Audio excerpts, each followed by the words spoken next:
Focus का नशा। ये वो नशा है जो अगर किसी को हो गया ना तो एक दिन उसे वो सब हासिल हो जाएगा जो उसे चाहिए।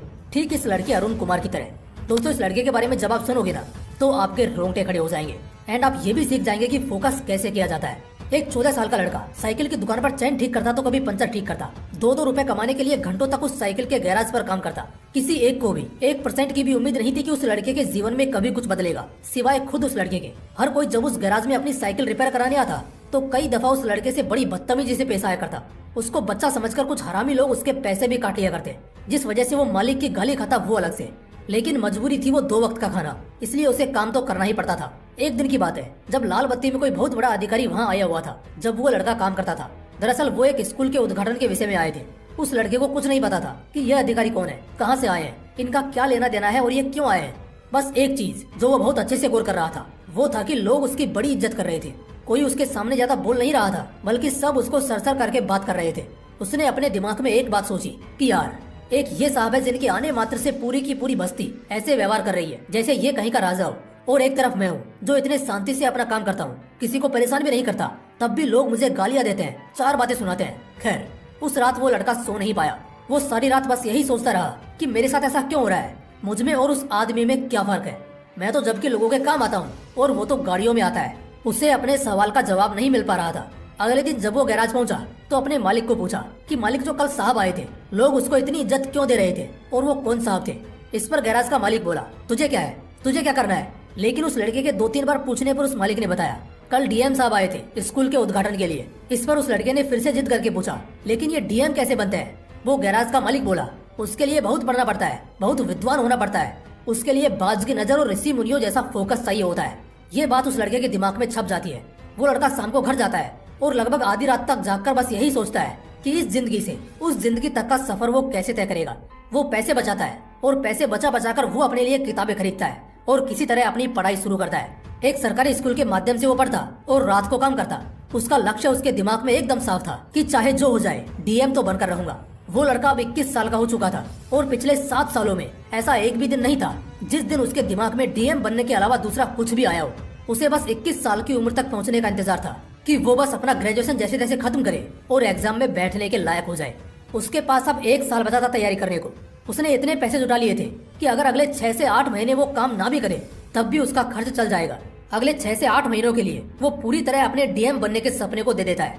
पहला महीना वो रगड़ कर मेहनत करता है, वो खूब मेहनत करता है, दिन रात सिर्फ और सिर्फ पढ़ता रहता है। 3 और महीने बीतते हैं। वो सिर्फ एक वक्त का खाना खाता और बाकायदा पूरा दिन सिर्फ और सिर्फ अपने किताबों से चिपका रहता।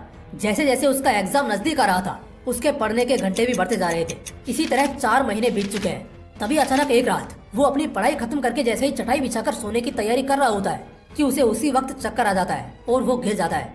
अब भला उस गरीब को देखने वाला कौन होगा, इसलिए वो बेचारा खुद ही 1-2 घंटे बाद जब होश में आया तब खुद को संभालते हुए उठता है और फिर जो थोड़ा खाना बचा था उसे अपने लिए परोसता है।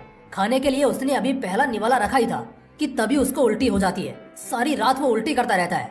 अगली सुबह जैसे तैसे थोड़ा सो लेने के बाद जब उसकी आंख खुलती है तब उसका पेट हल्का दर्द करना शुरू करता है। वो कुछ समय के लिए इसे नजरअंदाज करता है और रोज की तरह अपना काम करता है। फ्रेश होकर पढ़ाई करने बैठता है। पेट दर्द अब भी कर ही रहा था तो वो बाहर जाकर कुछ दवाई ले आता है और कुछ खाकर पढ़ाई शुरू करता है। दिन के 6 से 7 घंटे लगातार पढ़ने के बाद अब कहीं जाकर उसको थोड़ा सा चैन मिलता है और शाम को वो थोड़ा टहलने के लिए निकल जाता है। धीरे धीरे करके वक्त गुजरा। अब बस 1 महीना रह गया था एग्जाम को, जिसका इंतजार इस लड़के को पिछले 7 साल से था। तभी अचानक एक दिन फिर से इसका पेट दर्द करना शुरू कर देता है। इस बार इसका पेट इतना दर्द करता है कि वो अब सहने लायक नहीं था। उसे मजबूरन डॉक्टर के पास जाना ही पड़ता है। वो डॉक्टर के पास जाता है और चेकअप के बाद उसे पता चलता है कि उसे किडनी स्टोन है, उसके पेट में पथरी है। ये सुनकर उसे झटका लगता है। डॉक्टर ने कहा कि या तो ऑपरेशन करा लो या फिर दवाई लो, शायद गल जाए, मगर ये दर्द बहुत देगा अगर ऑपरेशन नहीं कराया तो। वो मन ही मन सोचने लगा कि अब ऑपरेशन का खर्चा कहाँ से लाऊंगा। कुछ पैसे बचाए हैं जो अगर इसी में लगा दिए तो अगले 1 महीने खाऊंगा क्या और एग्जाम कैसे निकालूंगा।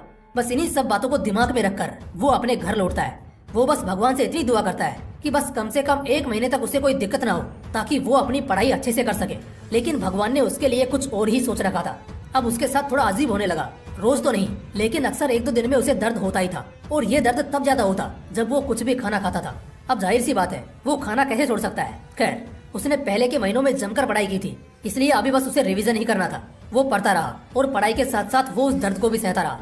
लगभग 7 दिन में उसकी परीक्षा थी और आखिरकार उसने अपनी सारी पढ़ाई कर ही ली थी। अब वक्त आ चुका था उसे अपनी जिंदगी की सबसे बड़ी परीक्षा देने का। आखिरी दिनों में तो मकान मालिक तक ने उसे घर से निकाल दिया था क्योंकि उससे घर का किराया नहीं दिया जा रहा था। अब क्या करे बेचारा, सारे पैसे खत्म हो चुके थे। तो इस बीच वो अपने एक दोस्त के घर पर रहता है, लेकिन एग्जाम से एक रात पहले अचानक बिजली चली जाती है। अब कल दोपहर को उसे परीक्षा में बैठना है। अब अगर वो आज बिना पढ़े सो गया तो हो सकता है उसके इतने सालों की मेहनत पर ये अकेला दिन भारी पड़ जाए। इसलिए वो उस रात सड़क के बीचों बीच स्ट्रीट लाइट्स की रोशनी में बैठकर पढ़ता है। गाड़ियां एक के बाद एक गुजर रही थी, लेकिन उसका फोकस सिर्फ और सिर्फ उसके किताब पर था। वो सिर्फ और सिर्फ पढ़ता रहा। नींद आ गई तो रात को फुटपाथ पर ही सो गया। अगले सुबह दोस्त के घर गया, जहाँ वो कुछ दिनों की मोहलत मांगकर रह रहा था। फ्रेश हुआ और नाश्ता करके सीधा एग्जामिनेशन सेंटर पहुंचा। वहाँ स्टूडेंट्स की भीड़ देखकर उसे थोड़ी घबराहट महसूस हुई, लेकिन